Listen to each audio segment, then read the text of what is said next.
Hipacondríaca apresenta Surra de Lúpulo. Oi pessoal, bom dia, boa tarde, boa noite. Eu sou Ludmilla, mais conhecida no Instagram como Hipacondríaca.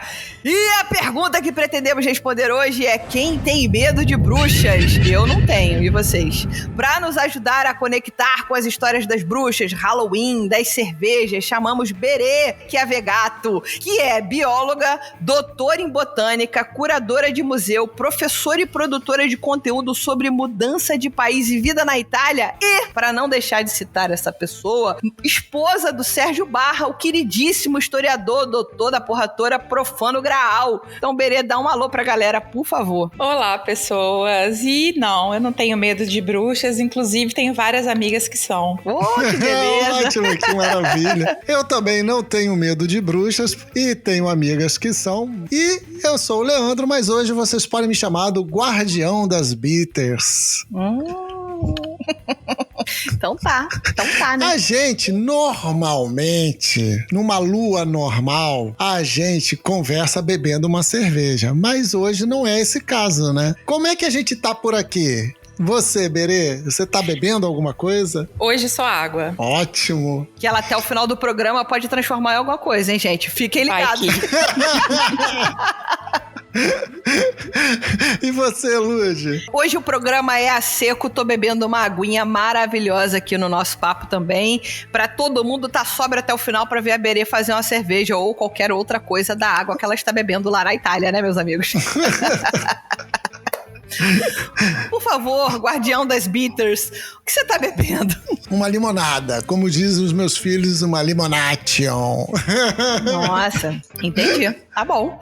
Então vamos que vamos. Programa seco, zero álcool e muito conhecimento. Suco eu gosto de ácido.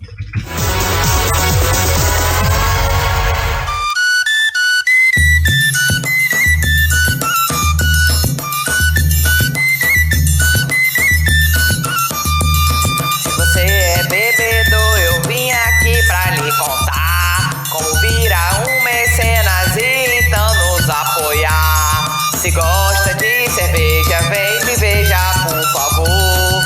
Não custa quase nada pra acabar com a nossa dor. Pegue o seu celular, aí é só acessar o Apoia-se do Surra pra então nos alegrar.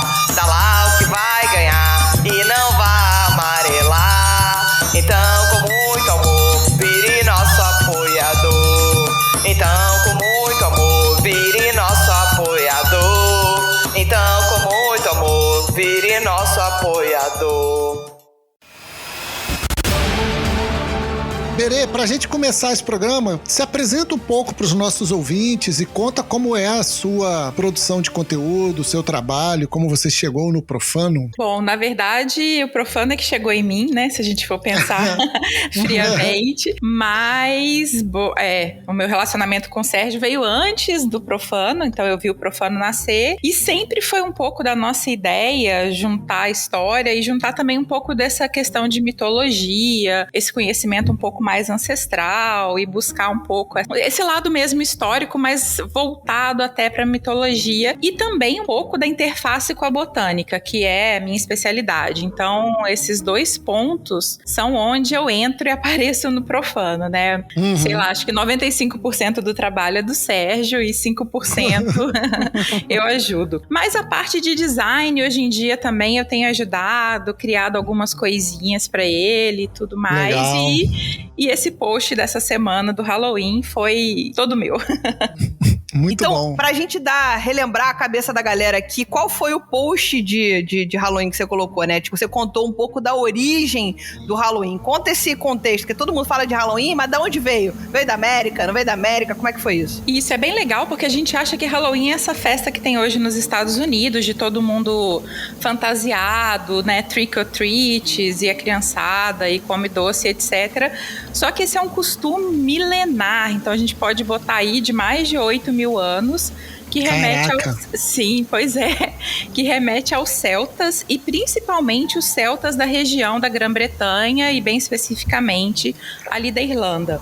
Então era uma das festas, uma das festas do que a gente conhece como Roda do Ano Pagão, que comemora, né, os solstícios e os equinócios, e essa especificamente, que é chamada de Samhain, é o meio do outono. A gente comemora no dia 31 de outubro, que é exatamente o meio do outono, que divide o ano na parte clara e agora vai começar a parte escura. Para eles era muito importante isso, porque exatamente quando toda a colheita já tinha sido feita, todos os animais já estavam alimentados e confinados, eles não podiam mais ficar pastando livremente, tinham que agora ser confinados, e muitos abatidos, e aí a gente tinha até aquelas questões de conservação de carne, etc. E as bebidas eram feitas. Então as bebidas já eram feitas com ervas para conservar essas bebidas, armazenar essas bebidas para passar todo o inverno. Então era essa grande festa para comemorar a colheita e para iniciar o lado escuro do ano. E exatamente como esse dia seria essa quebra do claro com o escuro, também é um pouquinho da quebra do véu do mundo natural para o mundo espiritual. Então seria o dia em que os espíritos, as fadas, e aí a gente pega toda a mitologia celta, teriam condições de encontrar com os vivos. E aí, para você se disfarçar um pouquinho e para você evitar ser capturado por esses espíritos, usavam-se máscaras ou peles de animais, e faziam máscaras com os animais mesmo. Então, legal. Os animais que eram caçados, por isso que tem muita questão de usar chifre de veados ou chifre de carneiro, a pele do animal, pinturas no rosto e nabos já encravados, escavados e com um carvãozinho dentro para iluminar a noite do Samhain. Que maneiro. Que legal. Toda essa cultura foi para os Estados Unidos. Mas como é que ela chegou lá? Ela não foi, foi. Não, Sim. foi meio que foi, né? Eles pegaram os ingleses, mandaram os ingleses, os ingleses levaram a cultura pra lá. Não. E aí? Eles não compraram no AliExpress. Não, foi na Shopee. Bom, essa cultura, ela foi junto com os irlandeses no século XIX, teve uma grande imigração dos irlandeses para os Estados Unidos, porque foi o ano da grande fome na Irlanda. Teve uma devastação na plantação de batata, então teve uma fome muito grande e foi muita gente para os Estados Unidos, e aí as pessoas vão com a sua cultura, com as suas tradições e tudo mais. Só que tinha um problema. Nos Estados Unidos, né, na América, não tinha nabo, mas tinha abóbora. Olha só. Então teve a troca da tradição de fazer, escavar o nabo e colocar a velinha ou o carvão dentro para as abóboras, que é o que a gente conhece hoje muito mais popularizado, difundido. Né? Isso. E além disso tem uma lenda irlandesa que é bem interessante, que é o Jack of the Lantern, ou Jack O'Lantern, que era um irlandês que ele enganou o diabo. Ele fez um pacto com o diabo para ter dinheiro e ele fez uma tramóia com o diabo que ele fez com que o diabo se transformasse numa moeda de prata. E aí ele pegou essa moeda de prata e colocou perto de uma cruz. E aí o diabo não ia poder voltar a ser diabo, porque estava perto da cruz. Então ele ainda usou essa moeda para pagar a bebida que ele tinha tomado no bar no dia. Opa! Excelente, né? 7-1 danado, rapaz. É o estelionatário, rapaz. Enganou o próprio diabo. Quando ele morreu, Exato. ele não pôde ir pro céu, porque ele já tinha feito um trato com o diabo. Não pôde ir pro inferno, porque o diabo não queria ver ele nem pintado de ouro. Então ele ficou vagando pela terra com uma lanterna. E depois essa lenda foi mudando, e hoje quando a gente procura alguma imagem, é a imagem de uma pessoa com uma cabeça de abóbora, que é em referência a esse Jack O'Lantern. E inclusive as abóboras lá nos Estados Unidos, eles chamam de Jack O'Lantern. Não, né? nossa, quando você falou de alguém andando com uma lanterna, eu falei, caralho, ela vai trazer o São Longuinho pro papo, meu Deus. Ah, não. É o santo que anda com a porra de uma lanterna, Mas né, é uma gente? lanterna Não. de abóbora, né? Não é de... Ah, sei lá, velho. Sei lá o que você ia conectar aí, pô. Na verdade, ela trouxe o Pedro Malazarte irlandês, né? Porque a Irlanda também tem o seu Pedro Malazartes, que deu a volta no diabo, no cramunhão, no sete pele. É isso. E aí, acho que só pra gente fechar essa questão do Halloween, que é interessante falar, é que teve a sincretização com a Igreja Católica, né? Depois que a Igreja Católica dominou a região da Irlanda. E aí teve a transformação da data do Samhain em All Hallows Eve, que era a véspera de Todos os Santos. E aí All Hallows Eve virou Halloween. E aí são 3 datas encaixadas, né? Que é o All Hallows Eve, que é 31 de outubro, o dia de Todos os Santos, que é 1º de novembro, e o dia de Finados, que é dia 2 de novembro. Legal. Então, é tudo junto. Aquela bem ridícula. A festa dos mortos tem alguma conexão com isso? Sim, toda. Toda, elabore.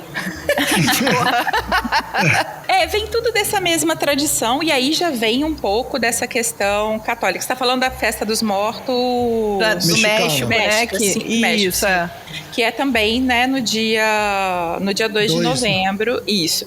Que é inclusive La Santa Muerte. E aí já é um sincretismo de tradições lá dos maias, astecas, incas, com a Igreja Católica. De novo, é sempre pegar uma data pagã e trazer uma comemoração católica para essa data pagã. Não é só no Halloween, a gente vê isso no Natal, a gente vê isso na Páscoa, que é o equinócio de primavera. Então, o Natal é o equinócio de verão. Então, todas essas datas que eram muito importantes para os pagãos, elas acabaram sendo sincretizadas com a Igreja Católica porque era muito mais fácil. Ao invés de proibir a festa, vamos nos juntar à festa. Vamos nos apropriar da festa. Na verdade, pra mim, aí ficou aquela coisa do tipo assim, a Igreja Católica é uma coisa mais conservadora e tal, precisando se modernizar, afana a data pagã, dando a roupagem da Igreja Católica. Parece que o jogo virou muito, não é mesmo? E até para trazer mesmo os fiéis, né? Porque é muito difícil você proibir uma tradição, como eu falei, de 5 mil, 8 mil anos e querer que em poucas décadas pare de se comemorar. Oh, meu Deus, tá tudo programado, Jesus. E daí, como é que foram os americanos que começaram essa onda da cerveja de abóbora? Como é que isso tem a ver com este momento, com Halloween? Isso tem a ver com este momento. Conta essa historinha pra gente. A cerveja de abóbora também é o mesmo motivo de transferir o nabo para abóbora. Não tinha muita cevada, não tinha muitos grãos para se usar para fazer cerveja. Então começou-se a usar a abóbora como fonte de açúcar. A princípio era só isso. Era a fonte de açúcar disponível que existia. Entendi. E era o que era usado. Depois parou, não tinha mais cerveja de abóbora durante muito tempo, ela parou de ser produzida. Mas como o Halloween voltou a ser uma data muito comemorada e muito comercial, voltaram a fazer cerveja de abóbora. E agora com esse mote de ter uma cerveja sazonal, e aí até incluindo o sabor da abóbora em algumas marcas até mesmo artificialmente, para lembrar a torta de abóbora do Halloween e toda essa comemoração. Olha só. Aí você vê, né? A gente é enganada do começo ao fim.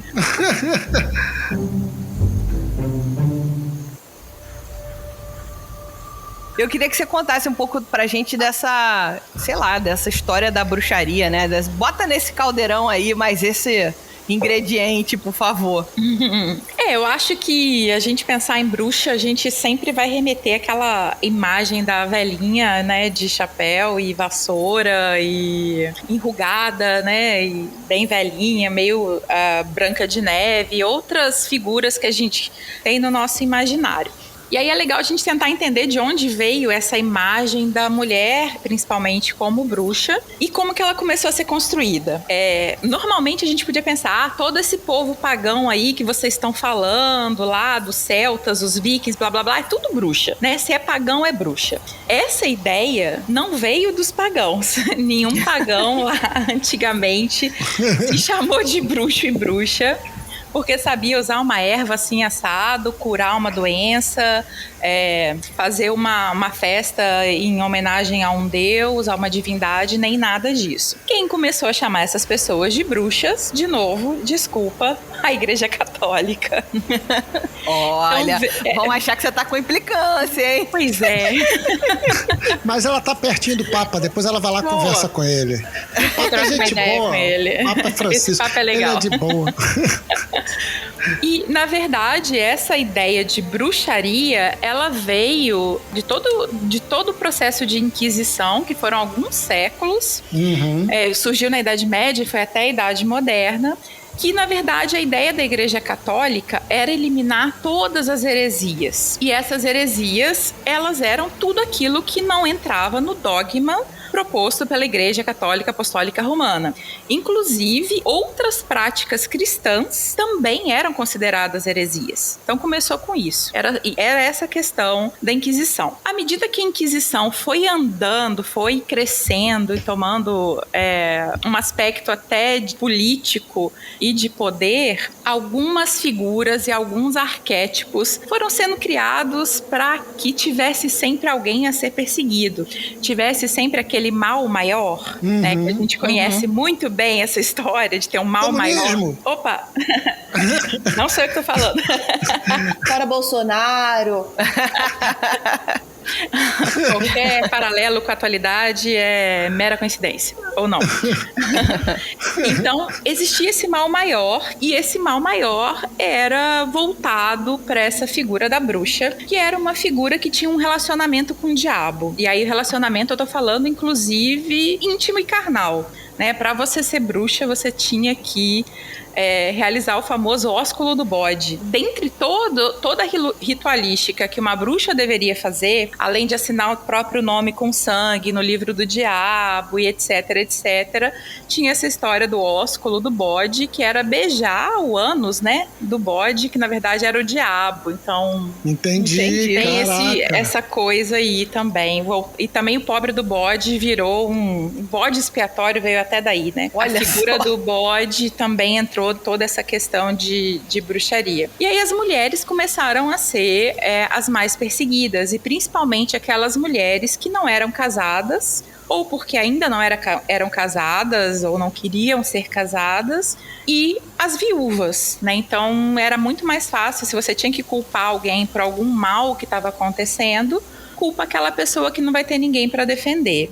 E muitas dessas mulheres que não eram casadas e já eram mais velhas e etc, eram aquelas mulheres que conheciam as ervas, que sabiam curar, eram as parteiras, eram aquelas que conseguiam prever o tempo, mas não porque eram mágicas, mas porque elas conheciam e tinham uma interação tão grande com a natureza que elas sabiam quando ia chover e quando não iam. Então, se uma parteira começa a ter um surto de morte de bebês, às vezes por uma doença, e não se conhecia doenças, micro-organismos, nem nada disso na época, quem que eu vou culpar? A bruxa da parteira, que afinal de contas, ela, ao invés de rezar para a criança nascer, ela usou ervas, ela entoou cânticos ela antigos, sacrificou para o diabo.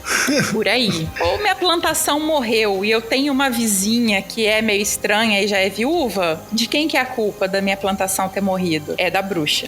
Então começou toda essa mística em volta da bruxa e etc. E isso veio já da Idade Média até a Idade Moderna. E aí a gente faz agora aqui um paralelo legal com a cerveja e com um grupo de mulheres, não só na Inglaterra, mas principalmente lá, que eram muito conhecidas por fabricar cerveja, que são as alewives, né? E quem eram essas mulheres? Eram ou mulheres casadas ou mulheres solteiras, no começo tanto faz, que produziam cerveja para casa, porque esse atributo de produzir cerveja para casa é uma coisa milenar também.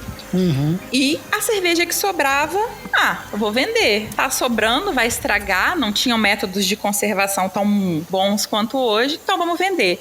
Mas como é que as pessoas vão saber que eu quero vender essa cerveja? Vou pendurar uma vassoura na minha porta para falar, tá pronta a cerveja, pode vir aqui comprar. Agora você entendeu tudo. Pois rapaz, olha só. Outras mulheres resolviam ir para a feira com essa produção extra de cerveja, para as feiras, né, para os grandes mercados abertos. E como que elas iam se destacar da multidão para falar, eu tenho cerveja aqui para vender? Usando um chapéu pontudo, porque ela ficava mais alta que os homens. As bruxas, na verdade, elas eram publicitárias, gente. Apenas isso. Queime os publicitários. E ainda por cima, essas cervejas, né, em muitos casos, a gente pegar essas cervejas medievais, a gente ainda não tinha lei lá de pureza alemã bem estabelecida. O Grut ainda não era a única erva obrigatória a ser usada nas cervejas. Elas usavam aquelas ervas que tinham no quintal. E boa parte dessas ervas que tinham no quintal poderiam ser ervas alucinógenas, que a gente gosta de brincar, que são as cervejinhas diferenciadas, né? Então, a Mil Folhas, né, que é a Aquileia. Inclusive, a gente fez um vídeo sobre as Yarrow Ales, que a gente fala de todas essas ervas que eram usadas. E a maioria dessas ervas, se você exagerasse um pouquinho na dose, você ia ficar um pouco mais que bêbado e talvez visse um elefante cor-de-rosa andando por aí. E isso causava um certo medo nos homens, né? Como assim essa mulher é detentora desse conhecimento que pode me tirar do sério, pode me tirar do meu dia a dia? E aí, depois, teve o estabelecimento da lei de pureza alemã, deve-se usar no Grut o lúpulo, e com isso, o comércio da cerveja começou a mudar um pouco de forma, e essas mulheres foram colocadas de lado, e os homens passaram a tomar conta das cervejas, e as cervejas começaram a ficar muito mais sem graça.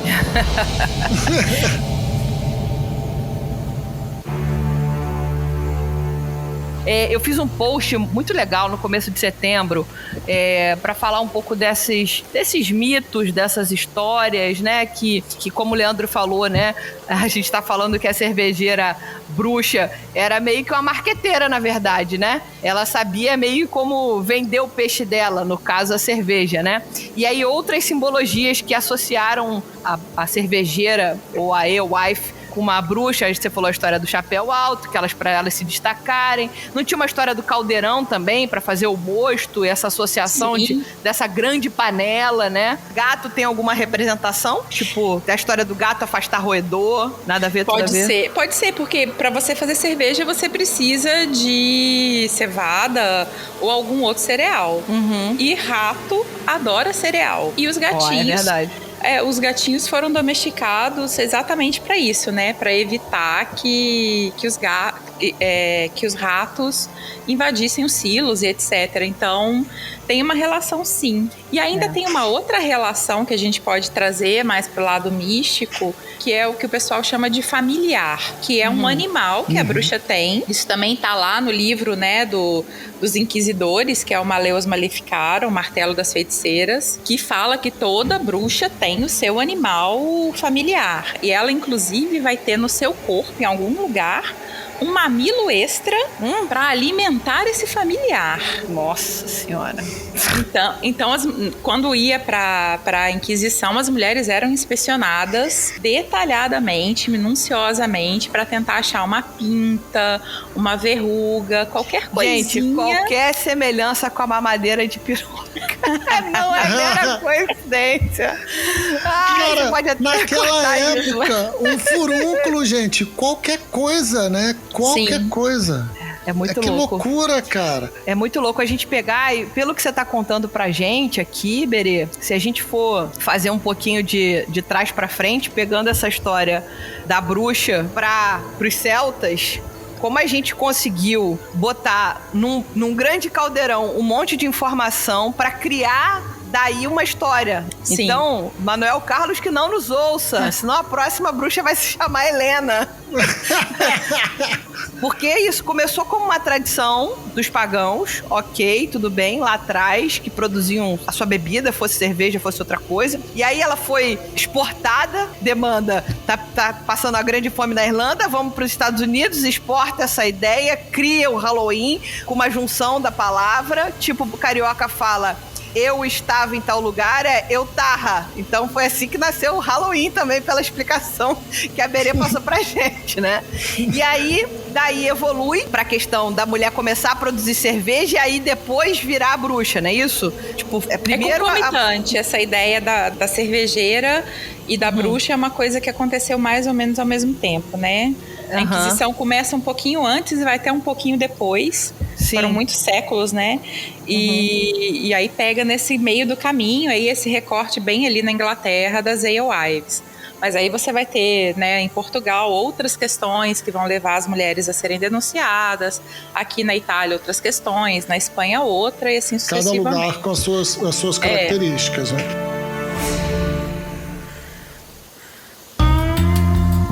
E eu acho interessante pensar que eu tava brincando ali falando que esse negócio, o lance de mulher cervejeira não é moderno, né? Isso, pelo contrário, a gente já falou disso aqui, é extremamente vinculado à história da bebida que a gente tanto gosta. E como a Inquisição, ela acabou desapropriando, não só a Inquisição, né, mas toda a cultura católica, por meio da Inquisição, acabou desempoderando e desapropriando a mulher de seu lugar, porque muitos desses rituais eram conduzidos pelas sacerdotisas.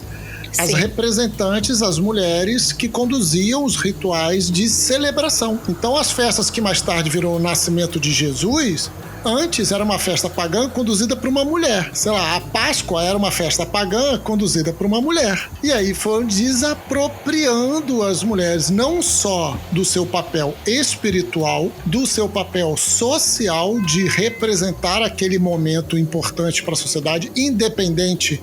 Porque assim, falar de mitologia, né, neste período, da Idade das Trevas para trás, antes da Idade da Luz, né, antes da Idade da Razão, tudo era mitologia, né? Os vikings olhavam os corvos vindo voando na direção deles, era um sinal que Odin estava lutando com o exército inimigo. Então ferrou, corre galera. Tudo era mito, né? Tudo era mitológico. Então assim, não era só um desapropriar a mulher da função espiritual e mitológica, era desapropriar a mulher também da função social e do trabalho dela, tirar o trabalho dela. Se eu posso só fazer um parênteses, é mitologia aquilo que é do outro, né? Pra eles não era mitologia. Claro. Né? Sim, pra eles aquilo era a realidade. Era a realidade que eles viviam. Uhum. E foi até legal que você trouxe os vikings, porque se a gente pegar, né, os povos nórdicos, nesse período que a gente chama de era viking, o papel de quem fazia cerveja eram as mulheres. Homem não punha a mão em cerveja. Era exclusivamente das mulheres, né? E inclusive os vikings, eles tinham 2 tipos de cerveja. Tinha uma cerveja pro dia a dia, que eu imagino, né, aqui na minha imaginação, uma lagerzinha básica dessas. E uma cerveja, uma ale mais encorpada, mais pesada e sazonal, porque aí dependia de qual erva ia entrar na fabricação pros rituais, pras festas de estação, né? Pras festas que a gente hoje chama de festas da roda do ano. Sim. Olha só. E era inclusive a rainha ou a líder daquela tribo ali, viking, naquele momento, que conduzia a ordem de bebida. Então, ela que distribuía os chifres, né? Os drink horn. Ela era a sommelier, gente. Ela fazia um serviço. Exato. É isso. Olha, vamos lá, Leandro. Vai, continua. Tá bom. Não, eu vou te falar que Lagertha, em dinamarquês, significa sommelier. Aquela que faz o serviço, que vem do lager, da lager. Cara, eu parei pra prestar atenção nisso, gente. Eu parei pra prestar atenção nisso, gente. Tá certo. Agora, uma coisa que eu acho que é bacana falar e é interessante como a gente acaba não tendo noção. Eu já tinha percebido lá no perfil do Profano a sua presença, falando sobre temas associados à cerveja, diretamente ligados, ou a cerveja em si, ou temas correlatos, como é o caso do que a gente está fazendo aqui. Em algum momento eu fui pesquisar sobre a Yarrow Ales, que são as cervejas que usam outras ervas, né?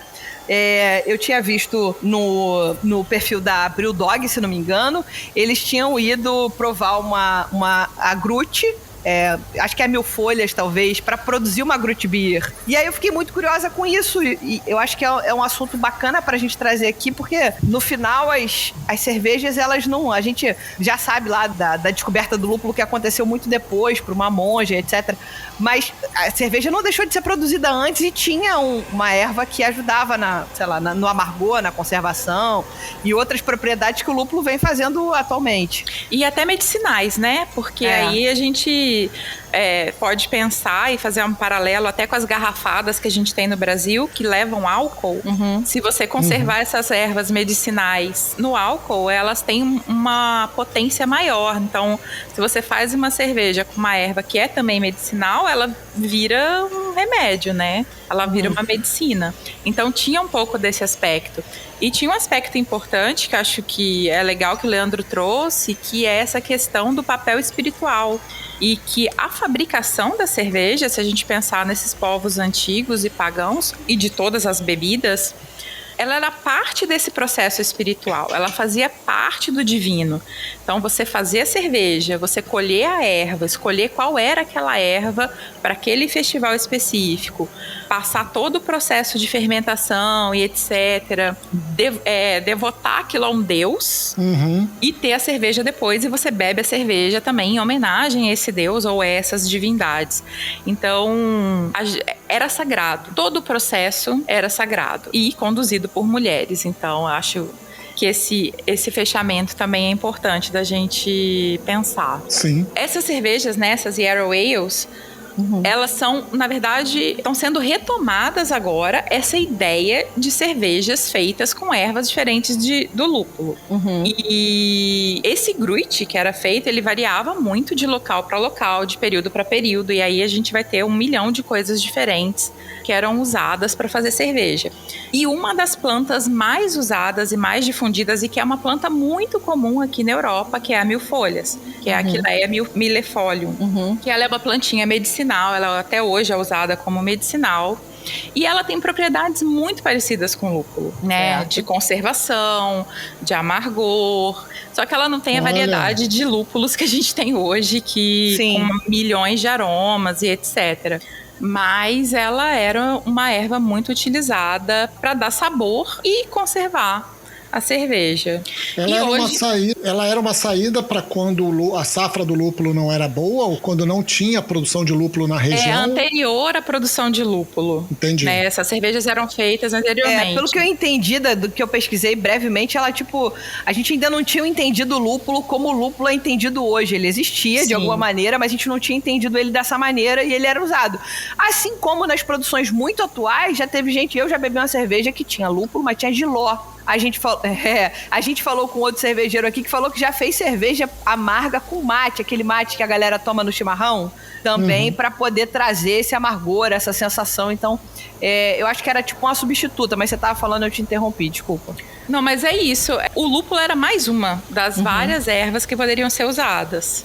Então, entra... E a Aquileia é uma das que foram mais usadas, né? E o pessoal, hoje em dia, está retomando a produção dessas cervejas com outras ervas, além do lúpulo, para ter uma variedade e até mesmo para fazer quase uma reconstrução dessas cervejas históricas. E nessa experimentação das ervas, só pra gente fechar esse tema que eu tô achando muito legal, tinha essas que você falou, que se aumentasse um pouquinho a dose, poderia ser alucinógena.